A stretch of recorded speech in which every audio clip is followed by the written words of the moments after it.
கையை உயர்த்தி சொல்லுங்க, எனக்கு தெரியாது உனக்கு என்ன அடையாளம்னு எனக்கு தெரியாது. ஆமே ஆண்டவரே, உனக்கு தெரியல என்ன அடையாளம்னு சொல்லு. சுகம் வேணுமா, பலம் வேண்டுமா, ஆஸ்வதிக்கப்படணுமா? பலவீனத்தை கை தூக்க முடியல, வலிக்குது, அடையாளத்தை செய்ய சொல்லல. தீர்க்கதரிசனமா சொல்றேன், இப்போ ஒரு சரித்திரம் வல்லமை இறங்க போகுது, ஒரு அபிஷேகம் இறங்க போகுது.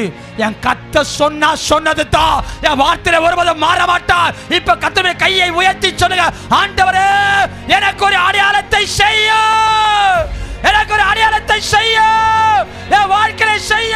இப்பவே செய்றாரு, இப்பவே செய்றாரு. எசேக்கியா கேட்டபோது சூரிய பாகையை முன்னிட்டு திருப்பாமல் பின்னிட்டு திருப்பி ஆண்டவர் காண்பித்த ஆண்டவர் இப்போது கேட்கிற ஒவ்வொரு பிள்ளைக்கும் ஆண்டவர் செய்கிறார்.